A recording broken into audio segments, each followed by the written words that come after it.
ओम अज्ञानतिमिरान्धस्य ज्ञानाञ्जनशलाकया चक्षुरुन्मीलितं येन तस्मै श्रीगुरुवे नमः। श्रीचैतन्यमनोभीष्टं स्थापितं येन भूतले स्वरूपः तदा मह्यं ददाति स्वपदान्तिकम्।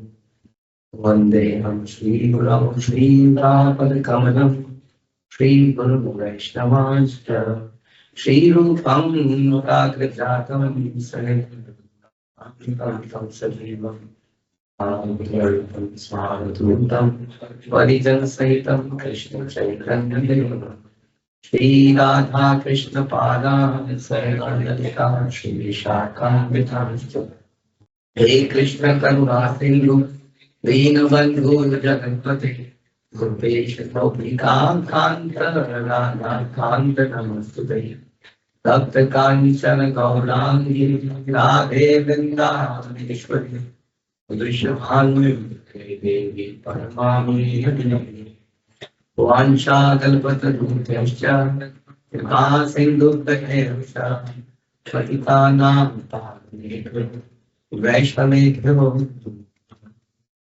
जय श्री कृष्ण चैतन्य प्रभु नित्यानंद श्री गदाधर शिवासादि गौर हरे कृष्णा कृष्णा कृष्णा हरे हरे हरे राम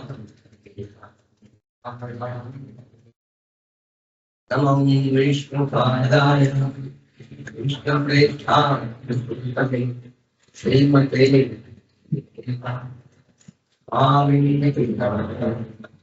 नमस्ते सरस्वते देवे गौरवाणी प्रचारिणे निर्विशेष पुण्यवादिने।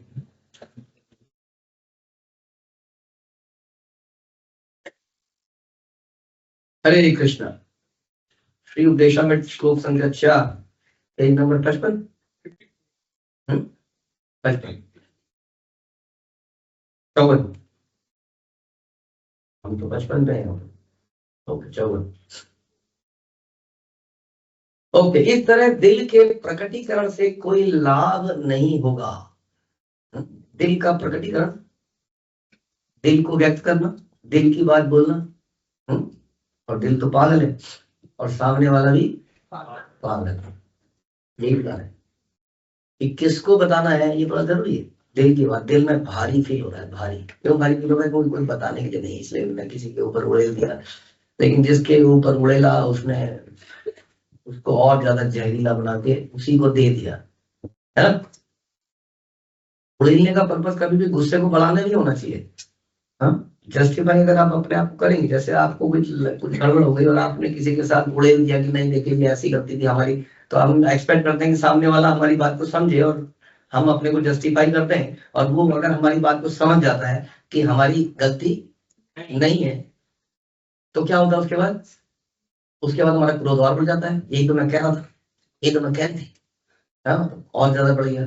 तो उसको व्यक्त करने का लाभ क्या मिला, है ना? क्योंकि ये तो गलत ही था ना।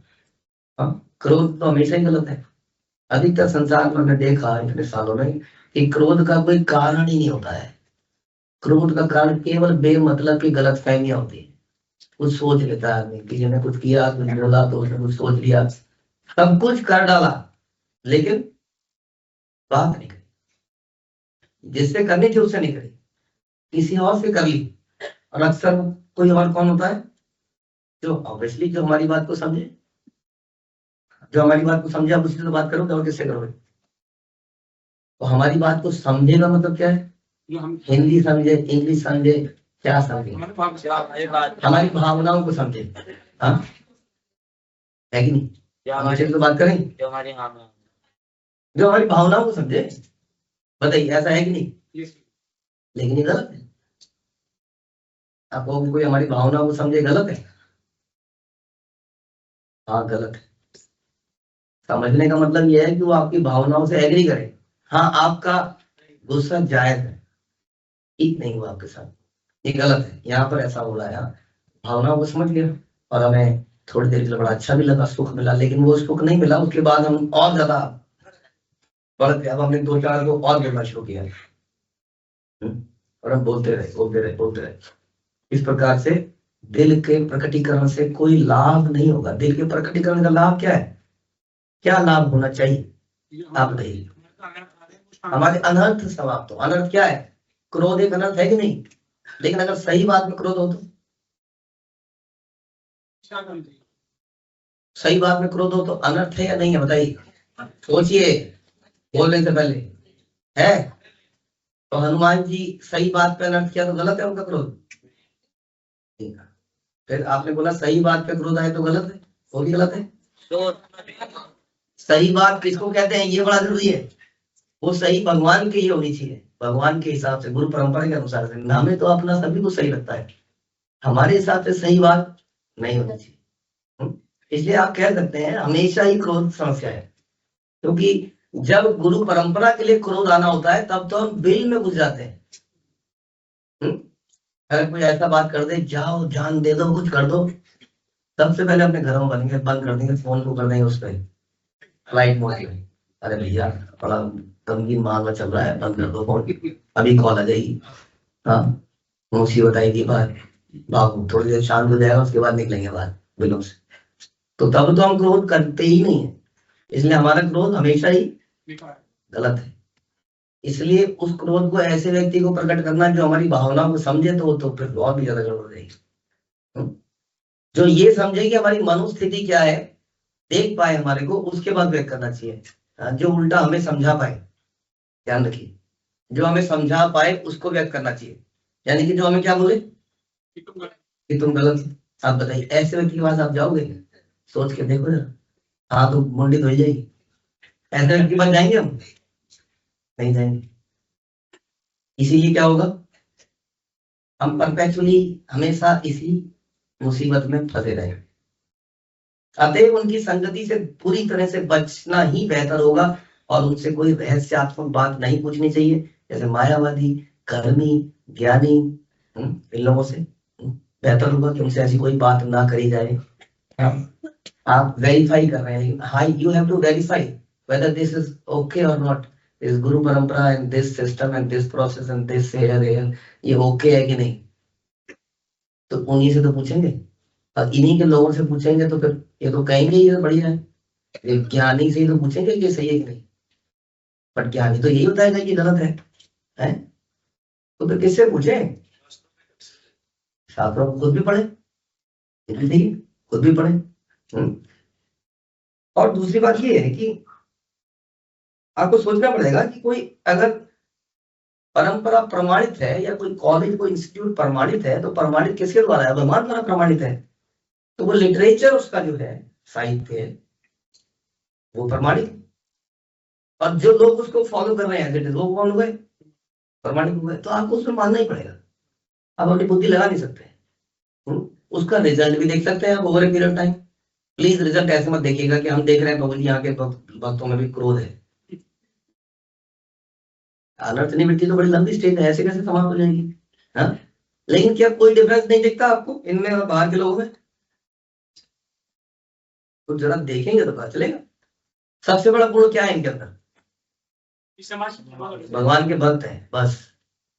लेकिन प्रभु जी बड़े गुस्सैल हैं, ये भी हमने देखा वो बड़ा गुस्से वाला था, हमने देखा वो ऐसा था, हमने देखा वो ऐसा था। हाँ, और बाहर क्या है? बाहर हमने देखा, कई लोग हमने देखे बड़े शांत लोग हैं। पता नहीं क्यों जो दुनिया के सबसे बेस्ट सत्वगुणी लोग हैं, उनको हम यहाँ के सबसे अग्रेसिव लोगों से कंपेयर कर लेते हैं। हाँ, यहाँ का उठाते हैं ऐसा सैंपल, और वहां का बेस्ट सैंपल। तो जो संसारी दुनिया का बेस्ट सैंपल है, वो बताइए कौन से गुण में है? सतोगुण है। सतोगुण तो अट्रैक्टिव लगता ही है। हाँ, लेकिन सतोगुण भी बंधन का कारण बनता है, जानते हैं आप लोग। हाँ, और यहाँ का व्यक्ति किस गुण में है? ये शुद्ध सतोगुण में है। लेकिन शुद्ध सतोगुण में ये शरणागति करने का प्रयास करना है, तो निरंतर करना है, और कभी कभी गिर जाता है। तो हो सकता है ये व्यक्ति खुद रजोगुण या तमोगुण में हो, और इसीलिए आप कंपेयर करें तो आपको वो बेहतर लग रहा है, क्योंकि वो सतोगुण का सैंपल उठाया आपने। यहाँ से आपने रजोगुण तमोगुण का सैंपल उठाया है, लेकिन ये रजोगुणी और तमोगुणी शुद्ध सत्वगुणी से लटका हुआ है, ऐसे भी लटका, ऊपर चढ़ नहीं पाया अभी तक, लटका हुआ है। लेकिन ये लटका हुआ है, बड़े दिनों से लटका हुआ है, अब ये गिरेगा नहीं, इतना तो दिख रहा है, इसने पकड़ लिया है, अब एक दिन धीरे धीरे ये ऊपर चढ़ जाएगा। और ये जो सैंपल लिया आपने, इसका क्या होगा, क्योंकि ये सैंपल एसोसिएट करेगा तमो और रजो के साथ, इसने किसी को नहीं पकड़ा हुआ है, तो ये डेफिनेटली नीचे को आएगा ही आएगा। तो लॉन्ग रन में आपको ये डिफरेंस दिख जाएगा, ये लॉजिकली सोच लेना चाहिए। हाँ, तो इसलिए ऐसे लोगों के साथ बता रहे कोई सलाह मशवरा नहीं करना चाहिए हमें, ना तो मायावादियों तथा नास्तिकों को आमंत्रित भी नहीं करना चाहिए, ना ही उनका आमंत्रण स्वीकार करना चाहिए, समझ में। कई बार लेकिन ऐसी सभाएं होती है जहां पर सभी को बुलाया जाता है, वहां पर आप जरूर जाइए। लेकिन अगर इन्होंने आपको पर्सनली बुलाया, आइए जरा हमारी कक्षा में कुछ बोल दीजिए, तो क्या करेगा, थोड़ी देर बाद कहेगा अच्छा आप हमें भी बुला लीजिए अपनी कक्षा में, है ना, तो बड़ी समस्या हो जाएगी। तो इसलिए उनका आमंत्रण स्वीकार नहीं करना चाहिए, क्योंकि इस प्रकार के घनिष्ठ परस्पर संपर्क से हम उनकी नास्तिकतावादी मनोवृत्ति से दूषित हो जाएंगे, संगात संजायते कामा हो जाएंगे।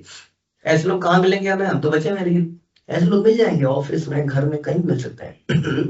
एक ही घर में आजकल लोग अलग अलग परंपराओं को मानने वाले हैं, कोई किसी ज्योति को मान रहा है, नॉट कोई ज्योति लेडी भी हो सकती है, कोई लेडी ज्योति को मान रहा है, कोई किसी दूसरी ज्योति को मान रहा है। हाँ, तो एक ही घर में हो सकते हैं, एक ही घर के अंदर। यस, इस श्लोक की निषेधाज्ञा है कि हमें मायावादियों और नास्तिकों से कुछ भी लेने देने से दूर रहना चाहिए, ददाती प्रतिगणाती नहीं करनी चाहिए, समझ में आया। जिस तरह से हमें संग करना चाहिए भक्तों का ताकि उनकी क्वालिटीज आए, उसी तरह से हमें संग नहीं करना चाहिए इन लोगों का। इन लोगों का संग करने किसको कहते हैं, ददाती प्रतिगणाती, वही हम कहते हैं, समझ में आ गया। अगर आप ऑफिस में जा रहे हैं, अपना काम करके आ जा रहे हैं, तो ये संग लेना हो गया कि नहीं, हो गया ना, नहीं हो, तो कब माना जाएगा कि आपने ऑफिस में इन मायावादियों से, कर्मियों से, ज्ञानियों से संग लिया, बताइए। जब आप उनको कुछ दोगे, अरे आपका कल हैप्पी बर्थडे था, लीजिए, फिर वो आपको देंगे, आइए आप घर में क्यों नहीं आते अपनी पत्नी के साथ, फिर वो आपको बुलाएगा, हो गया। फिर आप एक मन की बात कहोगे, हाँ क्या चल रहा है, आईपीएल में क्या चल रहा है, देश की जीडीपी का क्या हो रहा है, कुछ ना कुछ तो चर्चा होगी। तो इस प्रकार से लास्ट में क्या चल रहा है, तो इस प्रकार से क्या हो जाएगा, इसको कहते हैं संग लेना देना, यहां से हो जाएगा। यहां से कह रहे हैं संगात संजायते काम, इसलिए चैतन्य महाप्रभु ने संकेत किया कि विषय अन्न खाई ले दुष्ट है मन, क्या बोला, ऐसे लोगों का अन्न खाने से मन दुष्ट हो जाता है, भाई साफ साफ लिखा, विषय अन्न खाई ले दुष्ट है मन। यदि मनुष्य अत्यंत उन्नत नहीं है, तो ऐसे लोग कहाँ पे मिलते हैं हमें, ऐसे लोगों का अन्न हम तो नहीं खाते, विषय हम कहाँ खाते हैं, ऐसे लोग अन्न खा लेते हैं। याद कीजिए वो गोलगप्पे वाला, याद कीजिए। तो इस प्रकार से कई वाला, ये वाला, वो वाला, उन गलियों में जहां हमें कोई नहीं देख रहा है, उन गलियों में, जो हो सकता है हमारे ननिहाल में कहीं छुपी हो या कहीं दूर, जब दिन ढल जाए, उस वक्त जब कोई एनकेबी कम्युनिटी का नजर ना आए, कहीं दूर जब दिन ढल जाए, एक गोलगप्पे वाला आए और हमें गोलगप्पे खिलाए, उससे क्या होगा, विषय अन्न खाई ले दुष्ट है मन। यस प्रभु जी, बहुत हाइजीन शॉप है, बहुत ज्यादा। वो पानी निकालने के लिए बड़ा सा है, ट्रांसपेरेंट उसका पानी है गोलगप्पे का, उसमें एक टैप लगा हुआ है, अपना गिलास लगाओ, टैप से पी लो, हाँ एकदम बढ़िया साफ सुथरा। तो भी प्रॉब्लम है, it is not about hygiene, it is about consciousness, ये बता रहे हैं दुष्ट है मन, क्योंकि बनाने वाले का मन पवित्र है।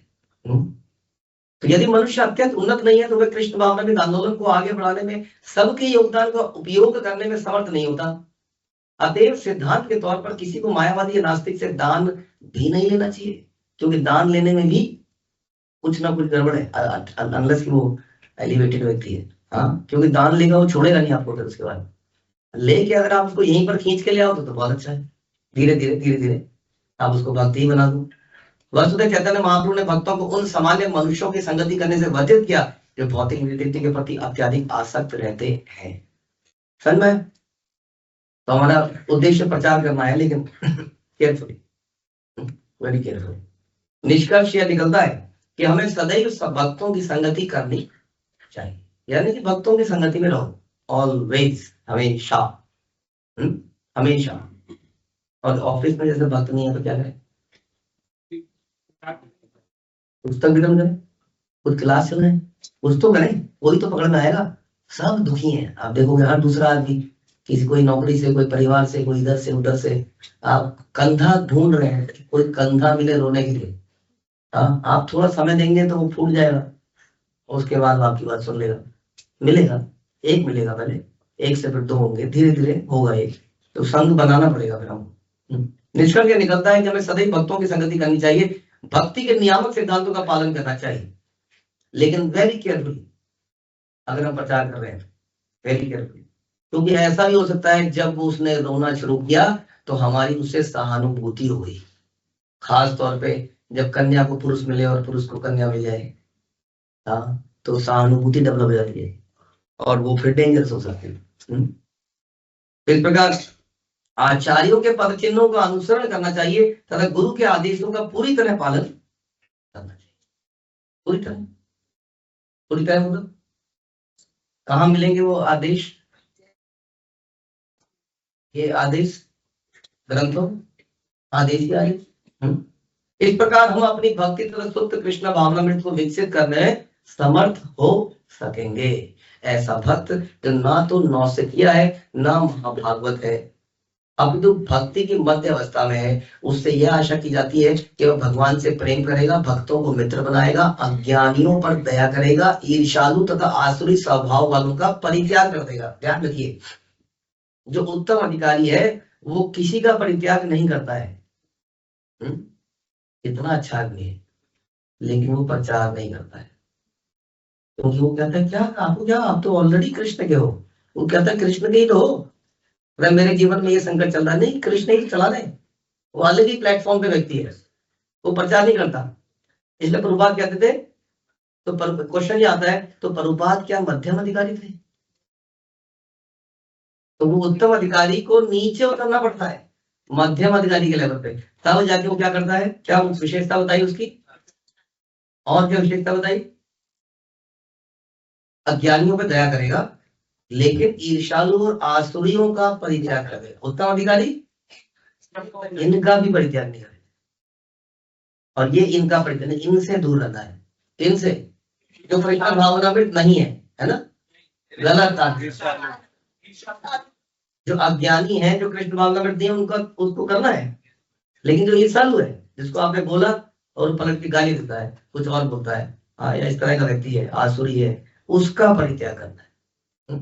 श्लोक में भगवान से प्रेममय आदान प्रदान करने तथा भक्तों से मैत्री स्थापित करने की विधि का संक्षेप में उल्लेख है। ददाती सिद्धांत के अनुसार उन्नत भक्त से आशा की जाती है कि वह अपनी आय का कम से कम 50% हिस्सा भगवान तथा उनके भक्तों की सेवा में लगा दे। ओ, ददाती में इतना था क्या?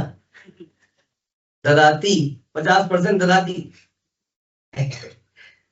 ये क्या है? ये हमें क्या पढ़ा है? गुरु का आदेश। और गुरु का आदेश में लिखा था क्या करना चाहिए? पूरी तरह से पालन करना चाहिए। चलो, रूप गोस्वामी ने अपने जीवन में ऐसा ही आदर्श प्रस्तुत किया। जब उन्होंने अवकाश ग्रहण करने का निश्चय किया तो उन्होंने अपने जीवन भर की कमाई का 50% हिस्सा कृष्ण की सेवा में लगा दिया और 25% अपने संबंधियों में बांट दिया। तो प्रॉपर्टी का कितना मतलब? 25% प्रॉपर्टी का अपने बच्चों के लिए रखा, सोचिए जरा।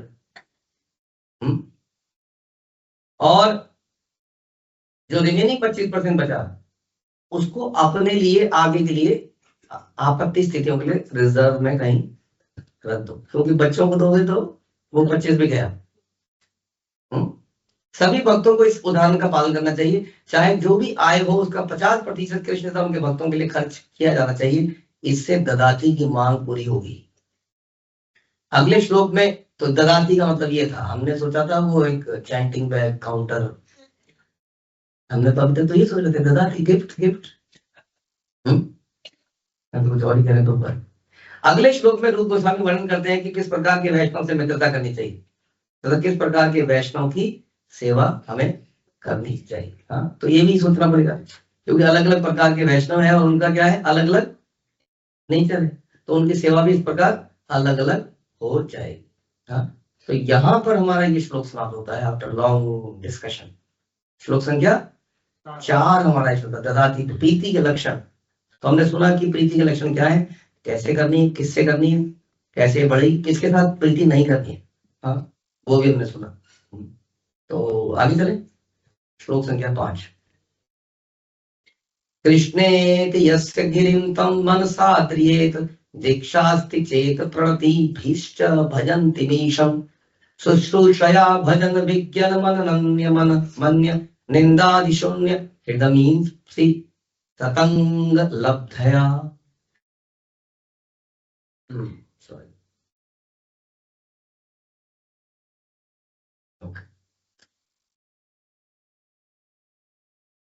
मनुष्य को चाहिए कि जो भक्त भगवान कृष्ण के नाम का जप करता है उसका मन से आदर करे। मन से क्यों आदर करे, साक्षात ना करे, बताइए, मन से क्यों आदर करे? हाँ? मन से करेगा तो साक्षात भी करेगा। कई बार तन से कर देते हैं, तो बेसिकली इसका मतलब ये है कि मन से उसका करे जो आपसे जूनियर है, ये इसका मतलब ये है। जो कृष्ण के नाम का जप करता है लेकिन आपसे जूनियर है, अब आप अपने जूनियर को प्रणाम तो नहीं करोगे, करेंगे तो बहुत अच्छा कर लीजिए, लेकिन जरूरी नहीं है उसके लिए करें। वो करें लेकिन उसका मन से आदर करें। जैसे भक्ति सिद्धांत सरस्वती ठाकुर को प्रणाम करते बुद्ध बताते थे 10 वर्ष, धीरे से बोलते थे 10 वर्ष, अपने मन को बताते थे कि प्रणाम कर रहा है लेकिन मैं इसका दास हूँ। तो that person is not suppose to do pranam. Actually गुरु परंपरा बड़ी डिफरेंट है, हमारा जो वैदिक सिस्टम है बड़ा डिफरेंट है, वो डिसेंडिंग है, उसमें गुरु की पोजीशन बहुत बहुत बहुत ऊंची है, गुरु को प्रणाम करना ही नहीं है। शिष्य को हमेशा ये ध्यान रखना चाहिए कि मैं दास हूं। अब जमाने के साथ वो सिस्टम बदल रहा है, जैसे आज के टीचर ऐसे हाथ जोड़े खड़े रहते हैं, घर में मम्मी को तो नहीं बताएगा ना, जमाना बदल गया ना, ज्यादा कर नहीं सकते हम। तो वैसे गुरु भी बदल गए, गुरु जी को भी देख रहे हैं कि ये इतने डल माइंडेड है कि अगर मैंने अपना गुरु पना दिखा दिया तो ये तो आएगा ही नहीं, यार बड़ा घमंडी आदमी है, मैं नहीं जाऊंगा। कैसे लोग चाहिए इनको, सेल्फ सर्विस होता है ना आजकल, सेल्फ सर्विस का जमाना है कि नहीं। आप किसी होटल में जाओ, आजकल के जमाने क्या है, विदेशों में पेट्रोल पंप, मैं विदेशों में क्या हैरान, हमने गाड़ी खड़ी कर दी, अंदर कोई है ही नहीं, क्या करें, कुछ नहीं, उतरो वो पेट्रोल भरो अपने आप। बताइए, रईस करोड़पति आदमी होटल के पेट्रोल भर रहा है अपना, सेल्फ सर्विस का जमाना है। अब यहाँ देखा जी गुरु जी तो सेल्फ सर्विस करते ही नहीं भाई, तो मैं नहीं जाऊंगा, आप गुरु है। तो इसलिए गुरु जी ने क्या किया, गुरु जी ने उनके लिए प्रसाद बनाया, उनकी प्लेटें धोई, बहुत साल बाद उनको रियलाइज हुआ ये तो गुरु जी थे, अब क्या करें।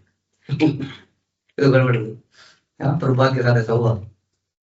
इसलिए शास्त्र के अनुसार गुरु क्या करे, बोलिए दोबारा बोलिए, मन से उनका आदर करे, मन से आदर करे, हाँ ऐसा बताया। उसके बाद उनका मन से आदर करे, किसका, जो भगवान कृष्ण का नाम जपता है, जो नाम जप रहा है उसका मन से आदर करे, कितना भी जूनियर क्यों ना हो। उसे चाहिए कि वह उस भक्त का को सादर नमस्कार करे जिसने आध्यात्मिक दीक्षा ले ली है और जो अर्च विग्रह की पूजा में लगा है, एवं वो एवं उसके बाद है, तो जो थोड़ा और आगे एडवांस हो गया है उसको प्रणाम कर सकता है। हालांकि ये गुरु की बात नहीं है, यहाँ पर मनुष्य के लिए बोला गया, आम भक्त को ऐसा करना चाहिए। क्या करना चाहिए उसे, सादर प्रणाम, आदर समेत सा स आदर, आदर के साथ, आदर के साथ पंचांग और ये और वो सब नहीं लिखा जी, पंचांग दौड़ बहुत वो सब नहीं कह रहे हैं। अभी हम कह रहे हैं सादर, आदर के साथ प्रणाम करना, ठीक है। किसको? अरे गुरु को नहीं दिया।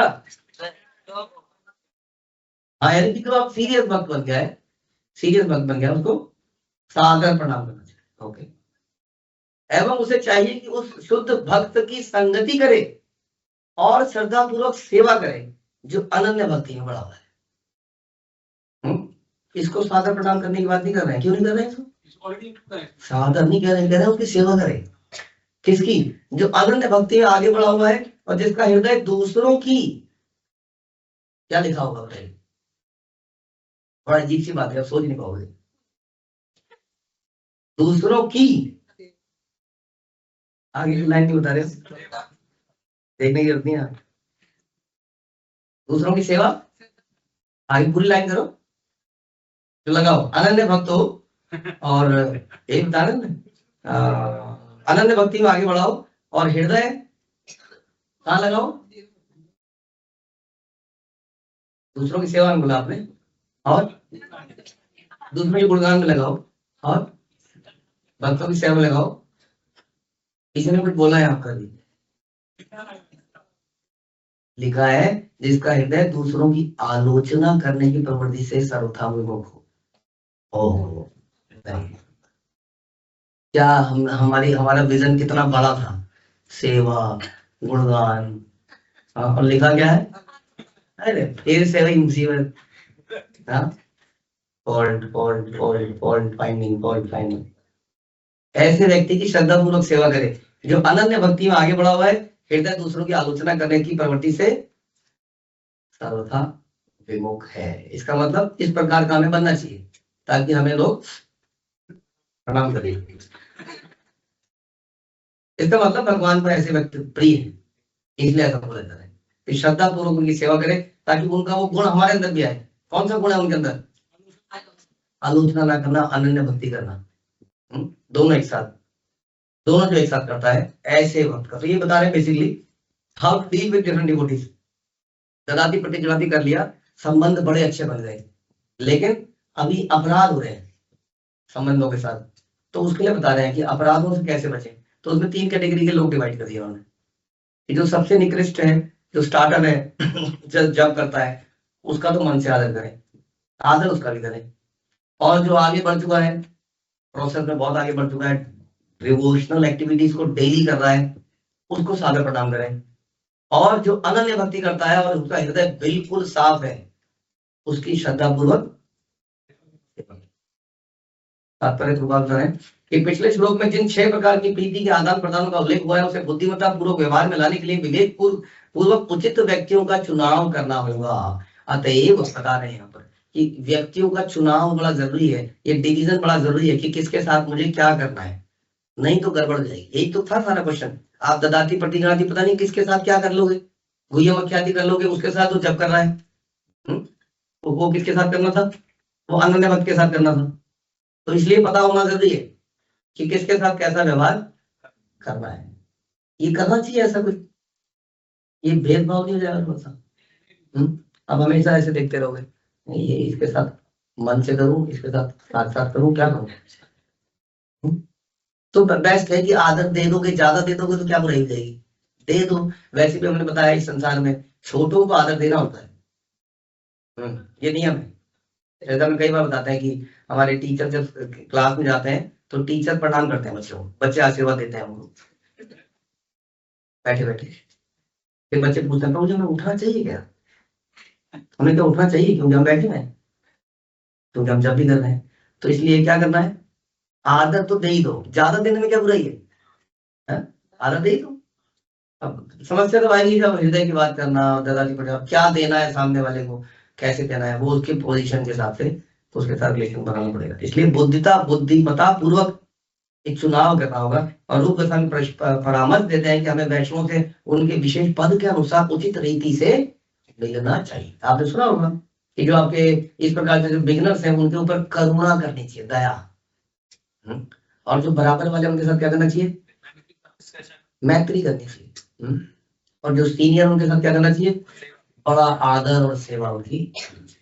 इस प्रकार का इसमें डिवीजन जरूरी है। तो इसलिए कनिष्ठ, मध्यम और उत्तम अधिकारी के साथ कैसा व्यवहार किया जाए। कनिष्ठ अधिकारी ऐसा नौसिखिया है जिसे, यहाँ पर प्रभुपाद थोड़ा सा डिफरेंट कर रहे हैं, जिसे हरिनाम की दीक्षा गुरु से मिली है। वो कौन है, वो अभी कनिष्ठ कर दिया प्रभुपाद ने। हम थोड़ा खुश हो रहे थे कि हम दूसरी स्टेज में। तो ऐसा अधिकारी है जिसे हरिनाम की दीक्षा गुरु से मिली है और जो भगवान का जप करने का प्रयास कर रहा है। ऐसे व्यक्ति को मन ही मन कनिष्ठ वैष्णव के रूप में सम्मान देना चाहिए। मन ही मन में ऐसे व्यक्ति को सम्मान देना चाहिए। और मध्यम अधिकारी गुरु से आध्यात्मिक दीक्षा प्राप्त तो है और गुरु उसे भगवान के दिव्य प्रेमा भक्ति में पूरी तरह व्यस्त रखते हैं। जो कि वो समझ रहा है कि इट इज माई मिशन। पहला वाला व्यक्ति क्या कर रहा है, अपनी साधना कर रहा है, साधना करने में स्ट्रगल कर रहा है, गुड थिंग, साधना कर रहा है। दूसरा व्यक्ति क्या कर रहा है, साधना तो कर ही रहा है, नाम तो मिल ही गया, हरि नाम। उसके अलावा उसने गुरु के मिशन को ले लिया है, गुरु ने उसको पूरी तरह से व्यस्त किया हुआ है।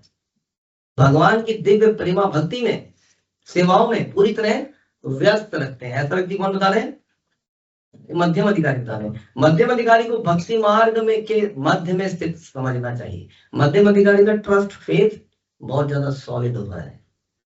और कनिष्ठ अधिकारी का फेथ क्या होता है, आज ऊपर है कल नीचे है, ऊपर नीचे होता रहता है। आज बहुत स्ट्रांग है और कल खत्म हो जाता है, परसों फिर स्ट्रांग रहता है। लेकिन जो मध्यम अधिकारी है उसका एकदम सॉलिड बना रहता है, बिल्कुल सॉलिड होता है। और भी कई जगह ये बताया गया कि मध्यम अधिकारी वो है जो शास्त्रों को शास्त्रों के एक्सप्लेनेशंस दूसरों को समझा सकता है। ये तो बताया ना हमने, उत्तम अधिकारी नीचे आके मध्यम अधिकारी के लेवल पे समझाता है, तो उसको फेथ भी है और वो दूसरों को उस फेथ से के लिए कन्विंस भी कर सकता है। लेकिन जो कनिष्ठ है, कनिष्ठ की कई वैरायटी हो गई हो, तो एक कनिष्ठ की वैरायटी ये भी है कि उसको फेथ है और डावाडोल है और वो दूसरों को कन्विंस नहीं कर सकता। माना उसको थोड़ा बहुत फेथ कुछ है लेकिन दूसरों को तो बिल्कुल नहीं, बल्कि दूसरों से कंफ्यूज और हो सकता है वो। लेकिन मध्यम अधिकारी क्या कर सकता है, वो दूसरों को शास्त्रों के निष्कर्ष को कन्विंस कर सकता है, मध्यम अधिकारी। तो इसको भक्ति मार्ग के मध्य में स्थित समझना चाहिए। उत्तम अधिकारी वो है जो भक्ति में बहुत बड़ा हुआ है। उत्तम अधिकारी अन्यों की निंदा करने में रुचि नहीं लेता। अब ये डिफरेंट आ गया, ये आ गया कि जैसे हमने बताया ना, वो पंडिता समदर्शिना कहता है क्या चंडाल क्या ये सब बराबर। और मध्यम अधिकारी का कुत्ता कुत्ता बाहर करो बाहर करो बाहर करो, करेगा कि नहीं, हाँ खाने को देख लेगा, उसको वो कुत्ता उसके साथ बैठ जाएगा, उसके प्लेट में खा जाएगा। उत्तम अधिकारी के खा लेगा, साथ में खा लेगा। हरिदास ठाकुर वहीं सांप बैठा हुआ है, वहीं वो बैठे रहे, बदबू आ रही है सबको, सड़ी उनको नहीं आ रही, वही बैठा है। तो उत्तम अधिकारी लाइक दैट। तो यहाँ बता रहे हैं उत्तम अधिकारी, इसलिए उत्तम अधिकारी बहुत ही एलिवेटेड स्थिति हो गई, बहुत ज्यादा। इसलिए उनके अंदर कह रहे कोई निंदा करने में रुचि नहीं, उसका उनका हृदय पूरी तरह स्वच्छ है, उससे अनन्य कृष्ण भावना मृत अवस्था की अनुभूति हो चुकी है। और रूप गोस्वामी के मतानुसार ऐसे महाभागवत की संगति और सेवा अत्यंत वांछनीय है। उनसे चाहिए कि वह कनिष्ठ अधिकारी ही ना बना रहे जो सदैव भक्ति के निम्नतम स्तर पर रहता है। भक्ति का निम्नतम स्तर क्या है, फॉर एग्जाम्पल सिर्फ अपनी साधना करते हैं, भगवान है। जैसे 16 माला क्या है, निम्न स्तर। जो रोज 16 माला करता रहे केवल और प्रसन्न है उसी, कभी कभी 64 करने को बोल दिया जाए तो नानी जी क्या है, नानी नानी मर जाए तो क्या, तो इतना बहुत है। मिनिमम जितना बताया गया, मिनिमम आधा घंटा पढ़ना, मिनिमम आधा घंटा सुनना, मिनिमम आधा घंटा सेवा करना, सब कुछ मिनिमम। तो कह रहे जो निम्नतम स्तर पर ही ना बना रहे, जो सदैव भक्ति के निम्नतम स्तर बनाता है, केवल क्या सोचता है कि भगवान कहाँ है, मंदिर में। मंदिर जाने के लिए बड़ा उत्साही रहता है।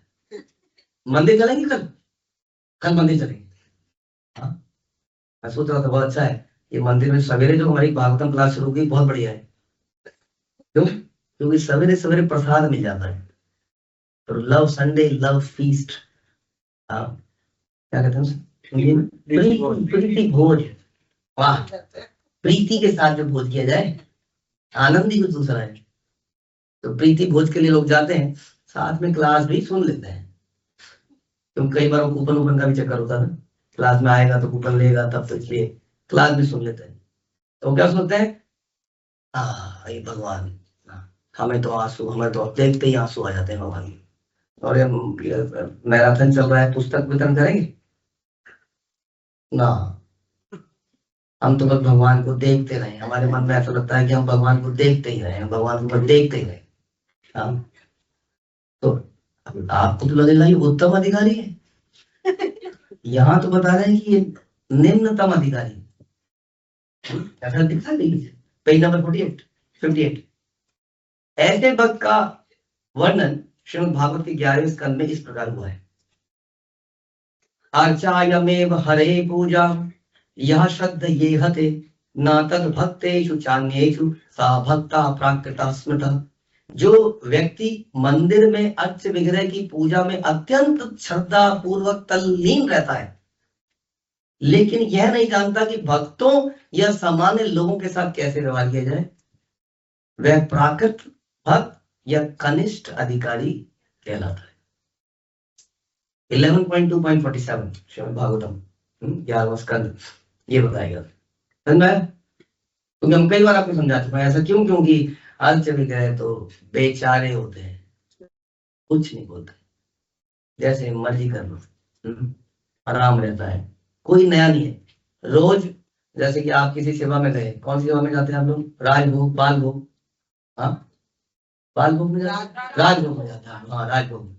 तो राजभोग में कितने बजे पहुंचना होता है बताइए? 9 बजे पहुंचना होता है। उसके बाद क्या करना होता है बताइए? जाते ही सब्जी निकालनी होती होगी, जाते ही खीर चढ़ा देते हो, वेरी गुड। उसके लिए क्या क्या करते हो? दूध एक जगह पे रखा होता हो, वही मिलता होगा रोज हर बार, चावल मिलते होंगे एक जगह पर, उसके अलावा शुगर एक जगह पे पड़ी है, आलू निकले, आलू उबालने रखते हो हर बार, हर बार बोंडा बनाया, कुछ पूरी बनाते हो शायद हर बार, चपाती, राजमा छोले, है ना? कितनी सेट है लाइफ, देखिए एकदम सेट है। इसलिए लोग बड़े, हाँ बिल्कुल हम कर लेंगे, क्योंकि बिल्कुल सेट है, ऐसे ही करना है, 5 साल बाद भी यही करना है। हाँ, और भगवान कुछ बोल रहे हैं, कुछ नहीं बोल दे दो। हाँ, कितनी बार मंदिर से कंप्लेंट आती है, खीर में नमक डाल दिया। सच्ची घटना बता रहे हैं, मजाक थोड़ी कर रहे हैं। खीर में नमक डाल दिया, भगवान ने कुछ बोला ही नहीं, भक्तों ने हल्ला मचाया जब उन्होंने मुंह में डाला, तब जाके पता चला, भगवान ने कुछ नहीं कहा। कितनी बार ऐसा हो जाता है, ऐसा सच में होता है। तो लेकिन सेवा इज परफेक्ट। एक तो विग्रह की सेवा, यू नो, विग्रह डायरेक्ट कनेक्शन, डायरेक्ट मैंने बनाया और भगवान ने खाया। हाँ, मैंने बनाया, भगवान ने खाया, इतना। अब इन्हीं भगवान के लिए तो जीवन है, सब कुछ इन्हीं के लिए है, यही तो करते हैं। हाँ? साक्षात विग्रह। क्या श्लोक है? श्लोक पद्म पुराण का श्लोक है, भाई क्या आराधनम आराधनम आराधनम सर्वेशाम विष्णु आराधना प्रियम, आई थिंक समथिंग, परम, विष्णु आराधना परम। सारी आराधनाओं में जो विष्णु की आराधना है वो सबसे उत्तम है। हाँ, कौन किसको कह रहे? शिव जी कह रहे हैं पद्म पुराण में देवी को। और क्या है? तदीय नाम, अगली लाइन है तदीय नाम समथिंग, मतलब कि जो उस भगवान के जो भक्त हैं वो देवी, उनकी सेवा उस विष्णु की सेवा से भी बढ़कर है। ऐसा शिव जी देवी को, मतलब पार्वती को बता रहे हैं। अब सोचिए, लेकिन ये व्यक्ति अगर सोचता नहीं है, लेकिन भक्तों की अगर सेवा करनी है, अच्छा इसके विपरीत आपको कांग्रीगेशन में कुकिंग करनी है, आप बताइए कितना सेट है वहां पर? कुछ भी सेट नहीं है। जब आप बैठते हो तब तो हो रहा होता है नहीं ये तो बंदा ही नहीं था, ये तो कैंसिल हो गया था, तो कैंसिल हो गया था, मुझे तो बताया नहीं, मैं तो खरीद दिया। मुझे कब वो प्रभु जी से बात हो गई थी, अगर मेरी माता जी से बात हो गई थी।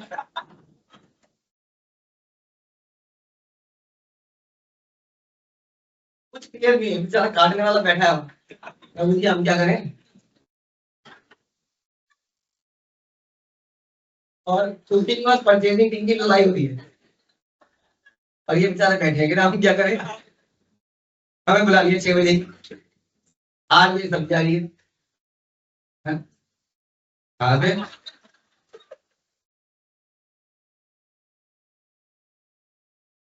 चले यहाँ पर हर कोई हल्ला मचाता है, ची ची चा चा, ये ऐसा क्यों कर दिया, ऐसा क्यों नहीं किया, ऐसा क्यों डाल दिया, ऐसा क्यों बना दिया, पतला बना दिया, मोटा बना दिया, ये कर दिया। वहां पे सब सेट है।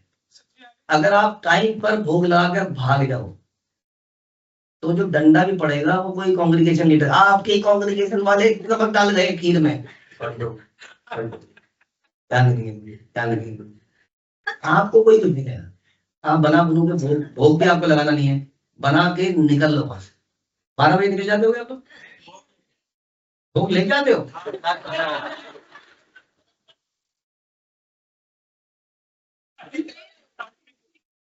लग रहा है भोग के मिल जाएगा लेकिन साथ में कुछ और मिल सकता है। इसलिए इसलिए बता रहे अतएव तो जो व्यक्ति मंदिर के अर्चन वगैरह की पूजा में अत्यंत श्रद्धा पूर्वक तल्लीन रहता है लेकिन यह नहीं जानता कि भक्तों या सामान्य लोगों के साथ कैसे व्यवहार करना चाहिए, वह प्राकृत भक्त या कनिष्ठ अधिकारी कहलाता है।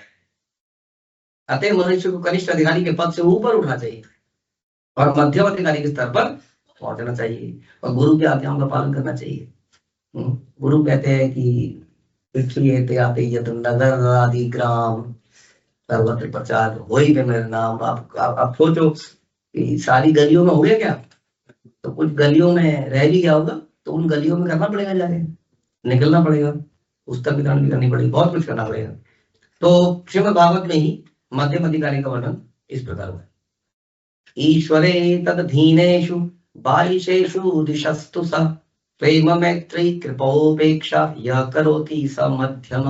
मध्यम अधिकारी भक्त वह जो पूर्ण पुरुषोत्तम भगवान को प्रेम के सर्वोच्च पात्र मान के पूजता है तथा भगवत भक्तों को मित्र बनाता है, अज्ञानी के प्रति दया रखता है और जो प्रकृति भगवान से ईर्ष्यालु है उनके ऊपर करुणा करता है, उनसे दूर रहता है। अश्रद्धालु को हरि नाम की महिमा का उपदेश देना अपराध है, नौवां अपराध है, तो उनसे दूर रहता है इस प्रकार के अपराध से, ये बता रहे हैं। लेकिन भक्तों को भगवान की बहुत विशेष पूजा करता है और साथ में भक्तों को मित्र बनाता है और अज्ञानियों पर दया करता है। उनको मालूम नहीं है भगवान है, उनकी क्या गलती है बेचारों की, उनको बताया जाएगा तो भक्ति करेंगे। कई लोग तो मायावादी गलती से बन गए, उन्हें पता है कि मायावाद है क्या, उनको थोड़ा सा बताओगे तो इधर को आ जाएंगे और खुद ठेठ मायावादी, आपको बात करके पता लग जाएगा, आपके रोंगटे खड़े हो जाएंगे 5 मिनट में, कुछ ऐसा बोलेंगे आपको लगेगा कि मंडी मुंडी घुमा हुआ है। सच में हम मिले हैं ऐसे लोगों से। तो भक्ति के सही सही अनुशीलन की यही विधि है। अतएव इस श्लोक में रूप गोस्वामी ने हमें उपदेश दिया कि विभिन्न भक्तों के प्रति किस प्रकार व्यवहार किया जाए। हम अपने व्यवहारिक अनुभव से देख सकते हैं कि वैष्णव कई प्रकार के होते हैं। प्राकृत सहजिया सामान्यतः क्या करते हैं, हरे कृष्ण मंत्र का जप करते हैं फिर भी स्त्री धन नशे के प्रति आसक्त रहते हैं। नेचुरली खासतौर पर उन लोगों के साथ हो जाता है ना जो धाम के आसपास के धाम में रहते हैं, वो कई बार ऐसी गड़बड़ कर देते हैं। तो बचपन से ही हरि नाम सुन रहे हैं, कर रहे हैं, लेकिन वहां पर क्या कर रहे हैं, नशा कर रहे हैं, अपराध कर रहे हैं, कुछ कुछ गलत काम कर रहे हैं, ऐसा हमने देखा होता है। तो क्योंकि उनके लिए सहजता से वो प्राप्त हो गया उनको बचपन से ही, तो इसलिए कई बार ऐसी गलतियां वो कर देते हैं। हाँ, भले ही ऐसे लोग भगवान के पवित्र नाम का जप करते हो लेकिन फिर भी वे ठीक से शुद्ध नहीं हो पाते। ऐसे लोगों का मन से आदर करना चाहिए। क्यों मन से आदर क्यों करना चाहिए, क्योंकि नाम ले रहा है ना, तो कनिष्ठ अधिकारी हो गया हो, तो मन से आदर कीजिए। नाम ले रहा है, प्रणाम करना जरूरी नहीं है, उसको मन से आदर करना जरूरी है, लेकिन उनकी संगति से बचना चाहिए। जो अबोध है किंतु सहज ही बुरी संगति में पड़ गए, उनको लाया जा सकता है थोड़ा सा समझा समझो के, उनके ऊपर क्या करना चाहिए, दया करना चाहिए, उन्हें उपदेश देनी चाहिए और जो संग देना चाहिए। किंतु जो नवदीक्षित भक्त प्रमाणिक गुरु से वास्तव में दीक्षित हो चुके हैं और अपने गुरु के आदेशों का गंभीरता से पालन करते हैं, उनको आदर पूर्वक नमस्कार करना चाहिए। इस कृष्ण भावनामृत आंदोलन में जाति, नस्ल या रंग का भेदभाव किया जाता है। गोरों को केवल गोरों से शादी करनी चाहिए, कालों से नहीं करनी चाहिए। नहीं कह रहे हैं कि इस कृष्णामृत आंदोलन में जाति, नस्ल या रंग का भेदभाव किए बिना मनुष्य प्रत्येक को अवसर दिया जाता है। इस आंदोलन में हर व्यक्ति को सम्मिलित होने या हमारे साथ बैठने, प्रसाद पाने, कृष्ण के विषय में सुनने के लिए आमंत्रित किया जाता है। जब हम देखते हैं कि कोई व्यक्ति सचमुच ही कृष्ण भावना में रुचि दिखा रहा है और दीक्षित होना चाहता है, तो हम उसे भगवान के पवित्र नाम को कीर्तन करने के लिए शिष्य रूप में स्वीकार कर लेते हैं। और कई बार आप जाति प्रथा करोगे, ये करोगे, तो प्रभुपाद ऑलरेडी है ऑन दिस, क्योंकि प्रभुपाद को ये बिल्कुल पसंद नहीं था। क्योंकि कई लोग कहते थे कि ठीक है आपके भक्त जो है हरि नाम कर रहे हैं, लेकिन वो अभी भी पतित है। पतित क्यों है? वो कहते हैं क्योंकि उनका शरीर पतित है, मलेच्छ शरीर है। तो ठीक है ये बात गलत है? कुछ इसमें लॉजिक है आपके पास? बोलो फिर तो वाल्मीकि भी पतित ही रहे हमेशा ही, क्योंकि वो पतित थे। तो आप उनके रामायण पहले बोल पूछिए उनसे, वाल्मीकि रामायण को जला दें, आज जलाएंगे आप? पूछ लीजिए उनसे, आप लाख ले आप जला दो उसको, हाँ जलवाई दो उससे, उसके बाद क्या बवाल होता है। हाँ तो वाल्मीकि पतित तो है क्योंकि वो कभी शुद्धि नहीं हो पाए। और कौन है? फिर बहुत है, मेरगारी वगैरह तो है, लेकिन वाल्मीकि लोग जानते हैं, इसलिए हरिदास ठाकुर है उनको भी लोग जानते नहीं अभी तक। तो इस प्रकार से वो कहते हैं वो पतित शरीर है तो पतित ही रहेगा, लेकिन शास्त्र ऐसा नहीं कहते, ध्यान रखना। तो इसलिए कह रहे हैं कि उसे हमें भगवान के पवित्र नाम का कीर्तन करने के लिए शिष्य रूप में हम एक्सेप्ट कर लेते हैं। और यदि कोई नया भक्त वास्तव में दीक्षित होता है और अपने गुरु के आदेश के से भक्ति में सेवा में लग जाता है, तो उसे तुरंत ही प्रमाणित वैष्णव के रूप में स्वीकार कर लेना चाहिए। अगर कोई भक्ति का प्रोसेस अपना रहा है, गुरु की बात को मान रहा है, तो you should consider him as a regular Vaishnav. बढ़िया, ऐसे अनेक वैष्णव में से कोई एक ऐसा होगा जो भगवान की सेवा में गंभीरता दिखाएगा, विधि विधानों का पालन गंभीरता से करेगा, बिना किसी के ऑब्जर्वेशन के करेगा, खुद से मोटिवेट होगा, आगे बढ़ेगा, करेगा, जब माला का नियत संख्या में जप करेगा, सदैव कृष्ण भावना आंदोलन को विस्तार करने के विषय में प्लानिंग करता रहेगा। ऐसे वैष्णव को उत्तम अधिकारी के रूप में स्वीकार करना चाहिए और उसकी संगति करनी चाहिए। प्रभुपाद का डेफिनेशन वेरी क्लियर। किस प्रक्रिया से भक्त कृष्ण के प्रति अनुरक्त होता है उसका वर्णन चैतन्य चरितामृत में हुआ है। यहाँ तक क्लियर है आपको? किसका संग करना चाहिए और किसका संग नहीं करना चाहिए। तो बता रहे कि उत्तम अधिकारी का ऐसा व्यक्ति, हाँ संग का मतलब पता है आपको? ददाती प्रतिगणाती गुह्यम आख्याति पृच्छति। क्लियर है? ध्यान से सुनिए, ये हमें किसके साथ करना है? अधिकतर कोशिश करनी है। तो ऐसे अनेक वैष्णव में से कोई एक ऐसा होगा जो भगवान की सेवा में गंभीर होगा बहुत सही, और विधि विधानों का पालन करेगा, जब माला का नियत संख्या में जप करेगा।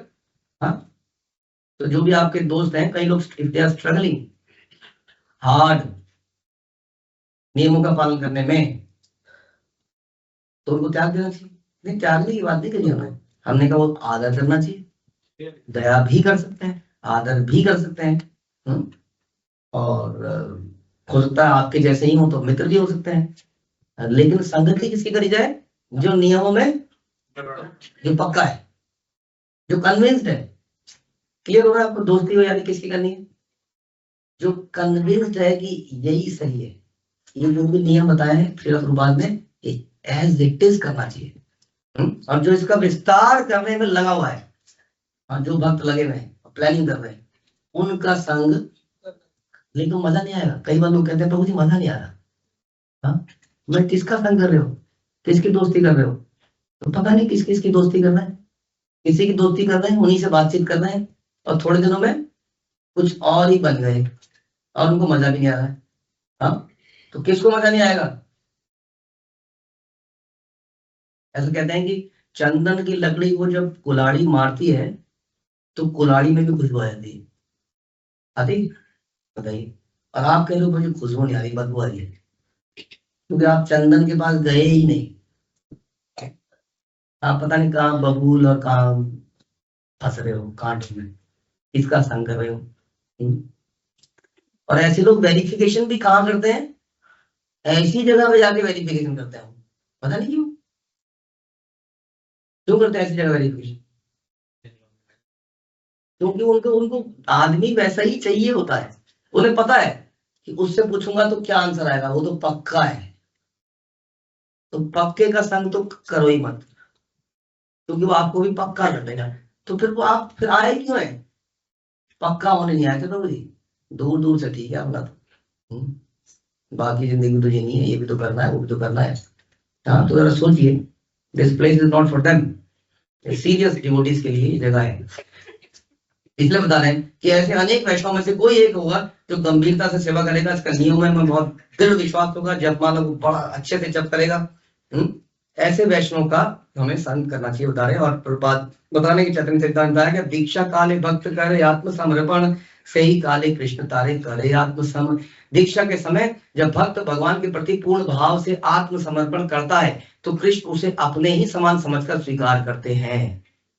ये तो एक्सपेक्टेड है, ऐसा नहीं है कि ऐसा हो जाता है दीक्षा के समय, हो जाता है ऐसा, होता कुछ नहीं है जी। हमारी भी दीक्षा हुई, दीक्षा करने के 1 घंटे बाद या उस वक्त तो कुछ लग रहा था माहौल है, हाँ इस तो हो रहा है, लेकिन उसके थोड़ी देर बाद कुछ परिवर्तन मेरे को तो लगा नहीं कि कुछ ऐसा परिवर्तन हो गया। क्यों हो गया, ऐसा क्यों होता है, क्योंकि आत्मसमर्पण नहीं किया ना, और ले लिया, नाम मिल गया तो थोड़ी देर खुशी रही, नया नया नाम मिला तो अच्छा लगता है, डिफरेंट नाम, नाम का ही सारी एक्साइटमेंट नाम की है। और कंठी माला 3 हो जाती है, तो कोई गला देखेगा तो थोड़ा सा लगता है, 3 हो जाती है, 2 से तो भी थोड़ा सा अच्छा सा लगता है, नाम मिल जाता है। और ये जो बीट बैग में जो माला है वो मोटे मोटे मन के मिल जाते हैं, तो लगता है हाँ ये देखिए तुम्हारे मन के दिखाना, अरे क्या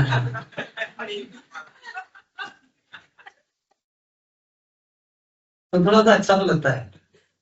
लेकिन अब वो क्या है, ये तो सब मेटीरियल चीजें हैं, ये अगले दिन तक पुरानी हो जाती है और ये बासी पड़ जाती है, फिर ये सब बेकार हो जाता है। इसलिए बता रहे हैं कि दीक्षा के समय यदि कोई पूर्ण भाव से आत्मसमर्पण कर दे तो कृष्ण उसे अपना ही समझ लेते हैं। दीक्षा की व्याख्या भी जीव गोस्वामी करते हैं भक्ति संदर्भ में, दिव्यम ज्ञानम यतो दद्यात् कुर्यात् पापस्य संक्षयम संक्षयम तस्मात् दीक्षेत सा प्रोक्ता देशी केस तत्व कोविदे। दीक्षा के द्वारा मनुष्य में क्रमशः भौतिक भोग के प्रति अरुचि और आध्यात्मिक जीवन के प्रति रुचि उत्पन्न, प्रेजेंट कौन सा है, इंडेफिनिट, प्रेजेंट इंडेफिनिट है, इसका मतलब होती है। अब मैं थोड़ा बोलना चाहूंगा इसमें, होनी चाहिए, ये एक्सपेक्टेड है। होगी कब, जब आप प्रयास करो। तो दीक्षा के द्वारा मनुष्य में क्रम से क्या होना चाहिए, भौतिक भोग के प्रति अरुचि होनी चाहिए और आध्यात्मिक जीवन के प्रति रुचि होनी चाहिए। आध्यात्मिक जीवन मतलब सवेरे जल्दी उठना, रात को जल्दी सोना, ध्यान पूर्वक जप करना, ध्यान पूर्वक श्रवण करना, पठन करना, सेवा ध्यान पूर्वक करना, मिशन को आगे ध्यान पूर्वक बढ़ाना। हाँ, और अरुचि आपको मालूम ही है, बहुत बढ़िया लुक्स के लिए पागल रहना, सांसारिक उपलब्धियों के प्रति पागल रहना, अवैष्णवों की इच्छाओं को पूर्ति करने के लिए मर जाना। कौन है ये लोग, हाँ तुम्हें ऐसा करो, तुम्हें ऐसा करना चाहिए, तुम्हें ऐसा करना चाहिए। उसने बोला है नंद के, नंद नंद के किसकी शादी है, हाँ किसकी है, नंद के बेटे की शादी है, जो भी है मतलब नंद की है।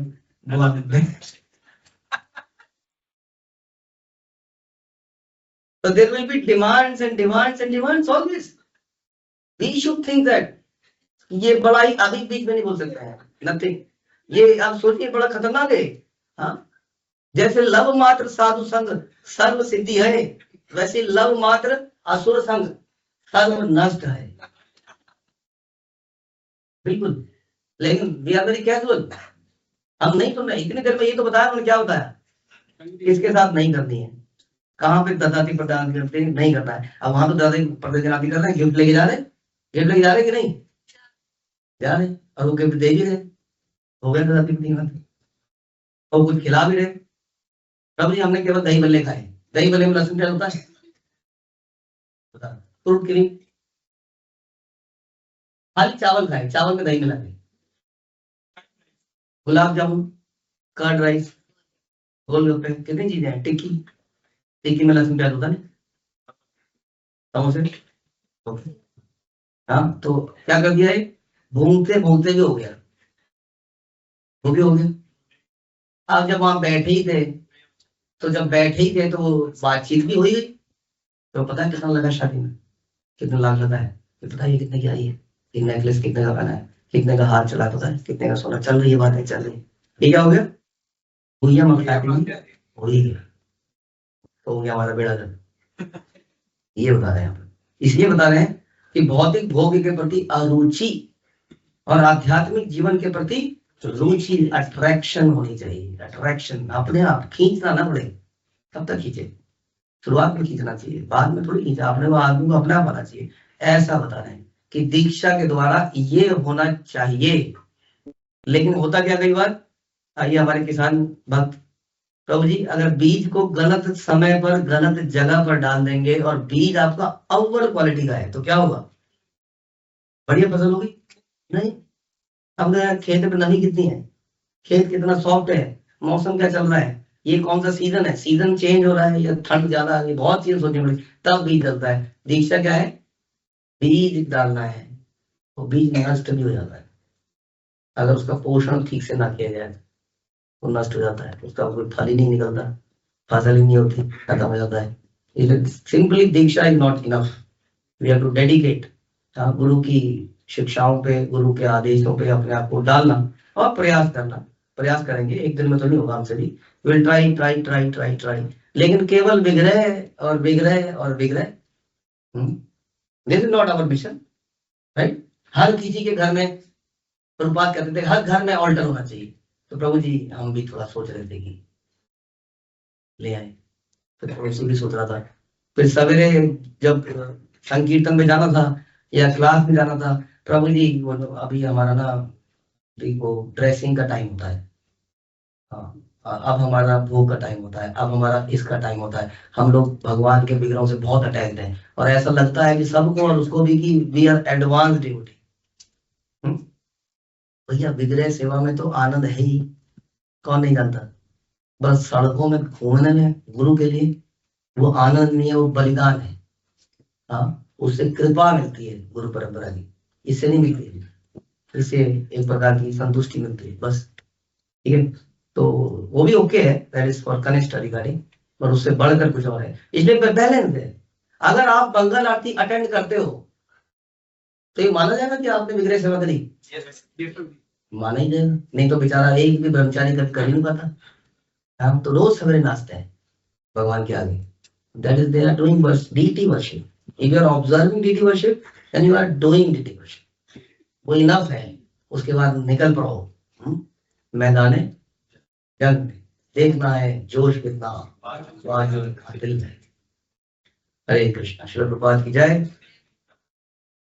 श्री उपदेशामृत की जय, रूप गोस्वामी की जय।